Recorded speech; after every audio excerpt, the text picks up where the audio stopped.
So what kind of coaching will take you to your next breakthrough? Let's talk about that this episode.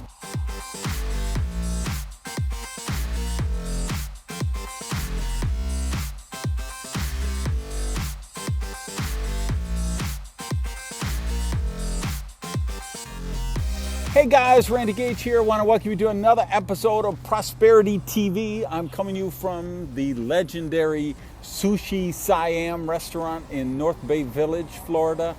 And I'm waiting for my dinner date. And so I had a few minutes. I wanted to do a show. Interesting thing last week. You remember I talked about going back to California to do the playoffs.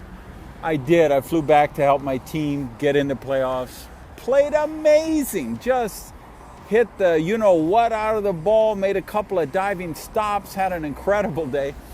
And then I couldn't walk for 5 days afterward. I mean, it was just the pain I was in. So I kind of reached the realization, you know what, the pain isn't worth the payoff isn't there.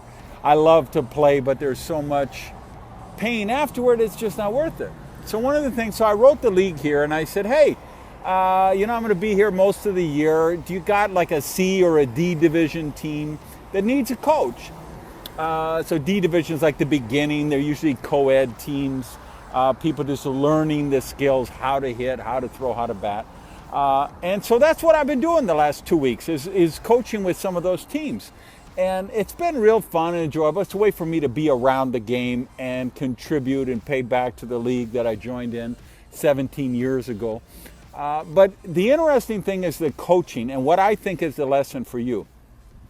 Because what I'm helping these guys, they're beginning out, sometimes they hit the ball hard, sometimes they hit it far, and then sometimes they miss it, sometimes they hit a little roller up the line, they don't make good contact, and they don't know why. They just know sometimes they hit good, sometimes they don't hit good. So what I'm able to do as a coach is to have a hitting clinic, show them some of the mechanics, where to put your hands, how to hold your arms, most importantly, where to put your feet, how to step, how to get the mechanics of a good swing. So then I can show them, see, when you follow the mechanics right, you hit the ball hard, strong, and far. When you mess up on the mechanics, you hit a dribbler, you miss it, you pop it up. So the secret is, by the time I'm finished coaching with them, they know why when they hit the ball good, they did, and when they don't hit the ball good, they know why they did that too.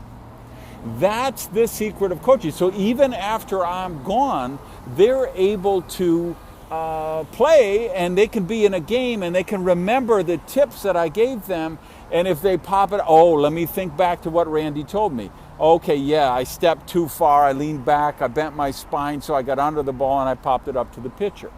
So here's the thing with you, whether you're an author, whether you're a speaker, whether you're a salesperson, what you need to know, let's see, can I do this without blocking the thing?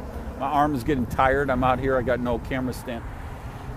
Is two things. First of all, who could be your coach, your mentor, your guide? Who is the person who could look at you and your work and what you do and explain to you why you can do, when you do something great, why it was great, and explain why when you don't hit the mark, why it is you didn't miss the mark.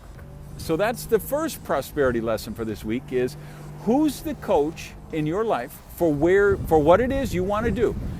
And then the second question, which I think is fascinating, is how do you become that coach for yourself? Like in my case, I've learned the mechanics of hitting, so now I can go into the batting cage, I could bring a friend, give him my phone and say, hey, film me taking 25 swings. I can go back and look at the video and know, I dropped my shoulder there, I'm stepping too wide there. I can recognize the mistakes. So let's say you're a writer. You've got to know, what is it I do that I get my creativity flowing? I sit down and I'm the computer and I just knock stuff out and I write brilliant stuff. As a speaker, I want to know, what do I do when I'm on the stage and the audience thinks, well, that's nice, and they clap politely and tell me, he's a smart speaker or whatever.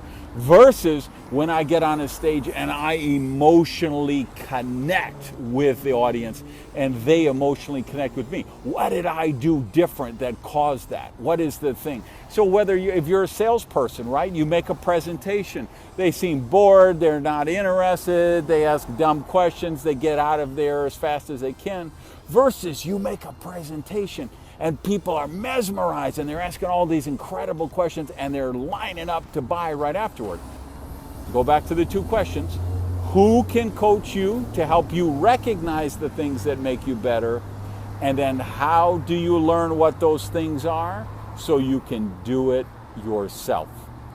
What do you think? Get down below, share any thoughts you have on that. Until next week, peace, love you guys, and live rich.